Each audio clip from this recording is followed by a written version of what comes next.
नमस्कार, मैं हूं अरविंद अजीब। आप देख रहे हैं लल्लू छाप एंड अनटोल्ड स्टोरी। दोस्तों, एक बार फिर से 12 साल के जो महंत सूरतदास हैं, हनुमानगढ़ी अयोध्या से ताल्लुक रखते हैं और मूलतः वो अम्बेडकर नगर में, जैसा कि मैंने आपको पिछले वीडियो में दिखाया था कि उनके स्थान के बारे में बताया था और दिखाया भी था। आज एक बार फिर से महंत सूरतदास जी जो हैं वो हमारे साथ में हैं। उन्होंने एक बड़ा कार्यक्रम किया है, जो कार्यक्रम चल भी रहा है। उनसे बात करते हैं। महाराज जी, जय श्री राम। जय श्री राम, जय हनुमान जी महाराज की जय। महाराज जी, आज आप खुद ही भगवान राम के वेशभूषा में हैं।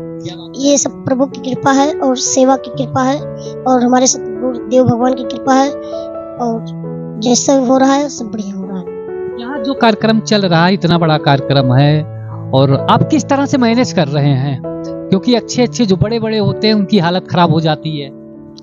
हम सब लोग बहुत खुशी से मैनेज कर रहे हैं और जितने हमारे सहयोगी भाई लोग हैं सब लोग बहुत मदद कर रहे हैं, बहुत साथ दे रहे हैं, इसीलिए सब अच्छे अच्छे से हो जा रहा है।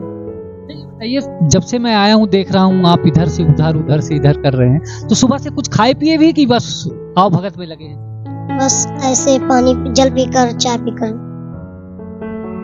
कैसे काम चलेगा? सब हनुमान की कृपा है, जैसे चलाएंगे वैसे चल रहा है।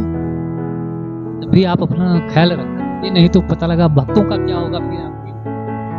रखेंगे कथा के बाद। अभी सभी लोग बाहर बाहर से आ रहे हैं, दूर दूर से, तो उनका स्वागत करना भी फर्ज है हमारा। बिल्कुल, स्वागत करना फर्ज है। अच्छा, और ये बताइए कि अभी ये कार्यक्रम जो है कितने दिन तक चलेगा और मुख्य अतिथि के तौर पे कौन कौन आ रहा है? इसको किसको इनवाइट किए हैं? ये 9 दिवसीय कथा है और मुख्य अतिथि में श्री माननीय इंद्र प्रताप तिवारी खबू तिवारी जी को इनवाइट किया गया है और माननीय शिव प्रताप शाही जी को, मंत्री जी को इनवाइट किया गया है और अवधेश द्विवेदी जी को इनवाइट किया गया है और विवेक बाबा जी को भी इनवाइट किया गया है और विवेक बाबा जी के भाई जी हैं, इनको भी हमने चीफ गेस्ट में बुलवाया था और सभी लोग यहाँ के जितने नेता हैं सभी लोग आ रहे हैं। महाराज जी, आजकल क्या है, एक आंदोलन चल रहा है, किसान आंदोलन चल रहा है। जैसा कि आप व्यस्तता की वजह से ज्यादा ध्यान नहीं दे पाए होंगे, लेकिन फिर भी आपको जानकारी होगी, तो क्या कहेंगे? किसान तो अन्नदाता होता है, खेतों में रहना चाहिए, वो जा करके सड़क जाम कर रहा है, धरना प्रदर्शन हो रहा है। इस बारे में थोड़ा डिटेल में बताएं। नहीं, हमारे किसान भाई सब अन्नदाता, अन्न भगवान है और हम सब लोग मानते भी हैं और अगर कर्म कर रहे हैं तो फल उनको मिलेगा। रोड पे ऐसे चलकर नहीं धरना प्रदर्शन करना चाहिए, उनको बैठकर और प्रेम से बैठकर मिलजुल कर बात करना चाहिए और हल निकलना चाहिए और किसी को भी दुखी नहीं होना चाहिए और सबकी बातें सुननी चाहिए। महाराज जी, तमाम लोग ऐसे हैं, जब आपके वीडियोज पढ़ते हैं तो उस पर कमेंट भी करते हैं आपके लिए कि महाराज जी जो हैं वो, उनको अद्भुत शक्ति मिली हुई है, इतनी कम उम्र में जो इस तरह से कर रहे हैं।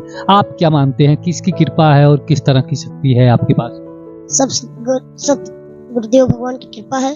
हमारे बजरंगबली जी पीछे विराजमान है, उनकी कृपा है और सभी सहयोगी जो ऐसे ऐसे हमारे सहयोगी हैं, ऐसे साथ मिलता रहे, बस यही मनोकामना है प्रभु से, ऐसे अच्छे से बीतता रहेगा। महाराज जी, अक्सर कई बार मैंने देखा सोशल मीडिया पे शादी को लेकर के, आपकी शादी को लेकर के चर्चा होती है, तो शादी के बारे में क्या विचार है आपका? ये बताइए, कोई 12 साल की और 11 साल की उम्र में कोई शादी करता है?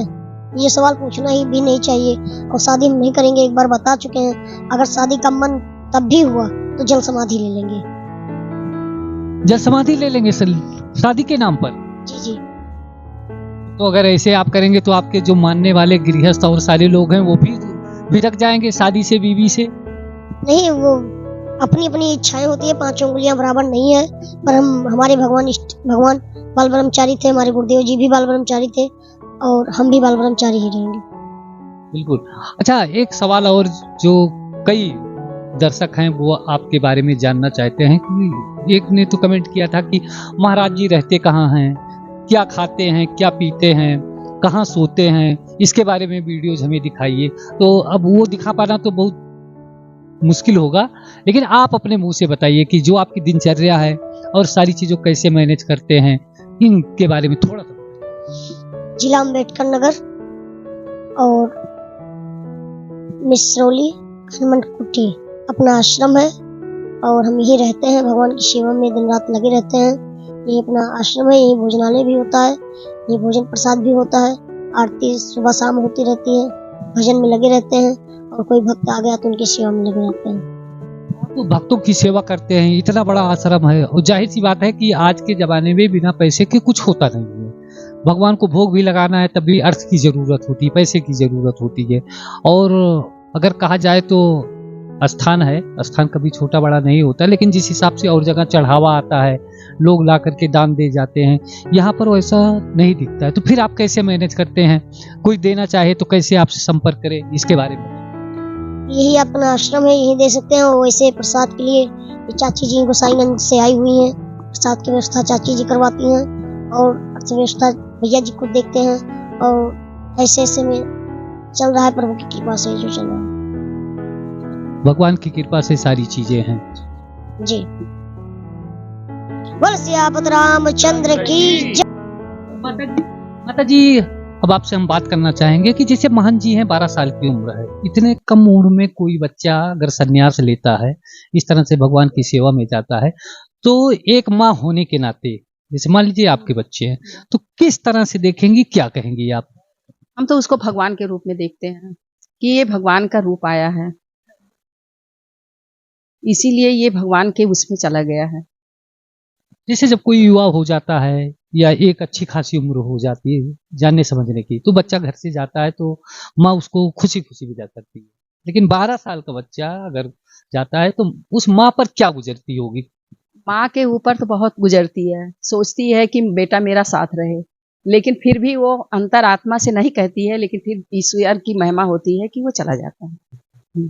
भैया आप बताइए, आप इस क्षेत्र के रहने वाले हैं, और किसी भी क्षेत्र का जब कोई बच्चा या कोई भी व्यक्ति जिसके पीछे लोग आगे पीछे दौड़ते हों, चर्चा दुनिया में देश में हो, तो एक गर्व से सीना चौड़ा हो जाता है। आपके सूरत दास जी हैं, तो सूरत दास जी को पूरा क्षेत्रवासी जो हैं किस रूप में देखते हैं और क्या मानते हैं, और इनके बारे में क्या सोच है? इनके बारे में भगवान के मतलब जैसा भगवान रूप इनको सूरज दास को मानते हैं। जैसा, क्योंकि 12 साल की उम्र में अगर ऐसा कोई बच्चा आपको मिला नहीं होगा जैसा सूरज दास जी हैं। हमारे क्षेत्र में गर्व की बात है। बिल्कुल गर्व की बात है कि इतना कम एज का ऐसा कोई महंत बन जाए।